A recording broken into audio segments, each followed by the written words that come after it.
When you're putting together a business plan, one of the first things that you will do is write out what your goals are for your business. But in having facilitated the Heart-Centered Business Planner for over 10 years now and worked with people to develop their business strategies and plans since starting my business all the way back in 2013, I have noticed that under the category of goals, people are actually mixing up two different things. And especially in business plans, they need to be separated. So that's what we're going to do in this episode of the Heart-Centered Business Podcast. This is episode number 426, which means you can find all the relevant links and the show notes for today's episode over at tashcorbin.com/426. Let's get into this one. Hello, I'm Tash Corbin, a business strategist and mentor based on the Sunshine Coast in Australia. The mission of this podcast is to help heart-centered entrepreneurs to make more money and in doing so, change the world for the better. This podcast was recorded on the lands of the Gubbi Gubbi and Jinnaburra people. Always was, always will be Aboriginal land. So if I asked you, what are your business goals right now? What are the sorts of things that you would say? You might say, my goal is to make $10,000 a month. My goal is to create and launch an online course. My goal is to publish a book. My goal is to grow my mailing list to over 10,000 people. Now, actually, I have given you 2 examples of outcome goals and 2 examples of action goals. Now, that is what I am talking about when I say people get these things mixed up. And that's why when I help people to create and implement their business plans, we get far more specific and we actually separate this stuff out and really clarify it. So the goal that I gave of making $10,000 per month, that is an outcome or a result, right? So that's a goal that we would set as a result that you're looking to achieve in your business. However, to create and launch an online course, that's actually an action. That's a goal action. So it's an output that you want to generate. Can you see the difference between 10K a month and create and launch an online course? When it comes to making $10,000 a month in your business, you have influence over that result, but it's not something that you would specifically do. Whereas creating an online course and launching that online course is completely within your control. How many people end up buying that course is not. But the fact that the course exists and you launch it is. So inside my business planning process, we separate these out using the terminology goal outcomes and outputs. Outcomes are the results, the things that you have influence over, but you do not control. Outputs are the things that you have control over. They're the actions that you take. So outputs is the output that you create. It's what you do.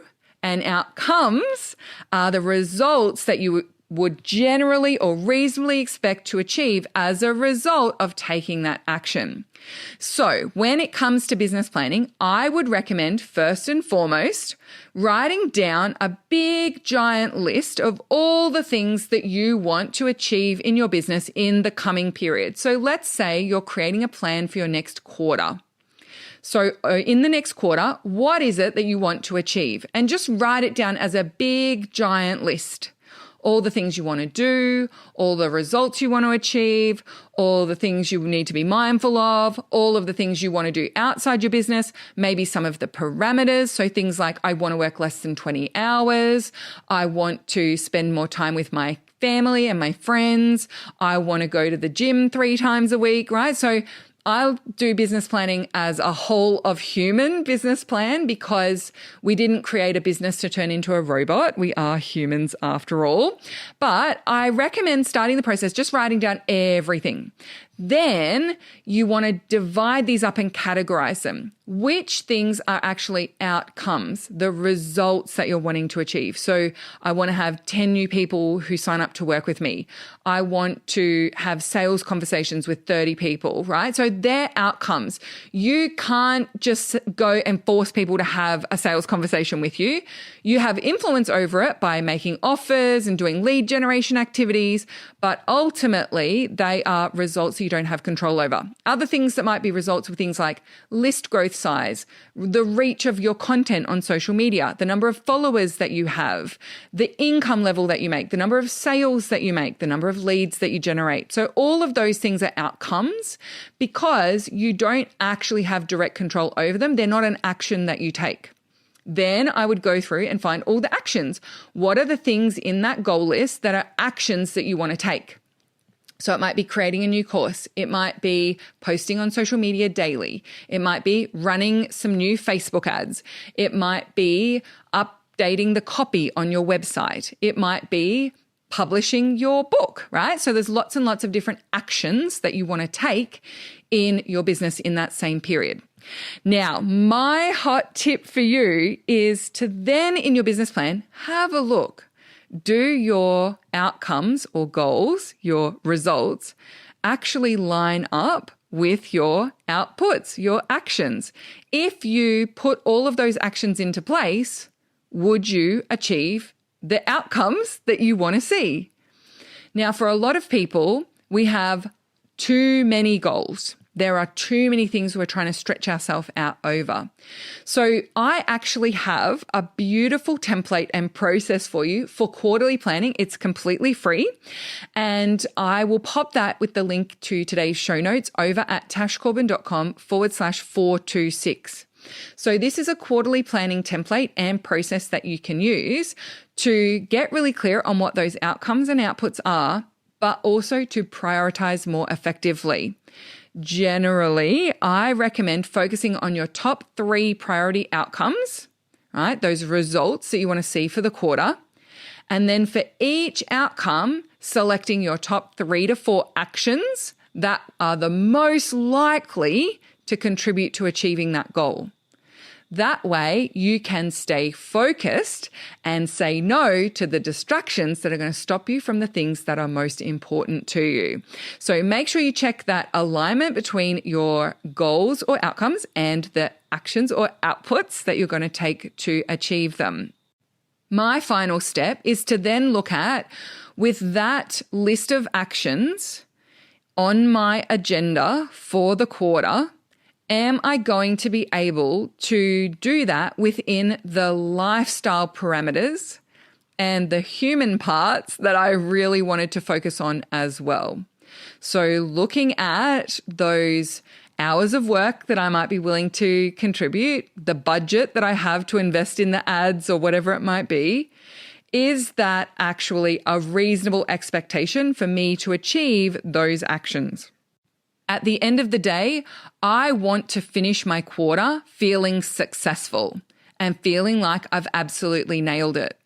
So in order for me to achieve that feeling, I need to be very mindful that I'm not overloading myself or setting the standard of how much work I'm going to get done far too high, right? If in order for me to accomplish the results that I'm looking for in my business plan and to achieve the actions that I've got mapped out in front of me, I need to experience the perfect lining up of all of the stars and everything needs to go perfectly. I can never be sick. I can never be distracted. I can never have any time off in order to actually get that stuff done. Then I'm setting myself up for failure. And I don't want to finish the quarter feeling like a failure. I want to finish the quarter feeling like a success.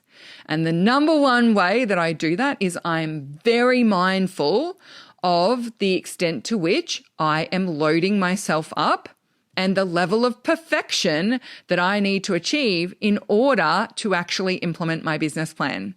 Most people end up overloading themselves, overworking themselves, burning themselves out, and they don't just end the quarter feeling like they haven't succeeded, they end the quarter feeling exhausted and burnt out as well. And that is not a joyful way of operating.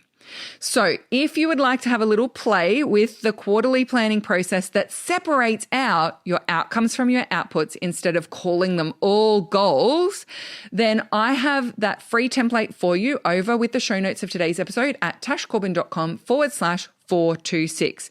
Now, this is the quarterly planning process, or the first part of the quarterly planning process that we use inside the Heart Centered Business Planner as well.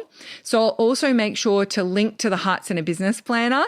So if the doors are open right now, you might want to come and join us for a year of fabulously upgrading your productivity, working in a way that's deeply aligned, that's going to work for you. And also, when you sit down to get stuff done each day, you know exactly where to focus. That's what we do with the Heart Centered Business Planner. So I'll make sure to link with that at the show notes as well. You can find all of that at tashcorbin.com/426. Thank you so much for joining me for this episode of the Heart Centered Business Podcast. And until next time, I cannot wait to see you shine.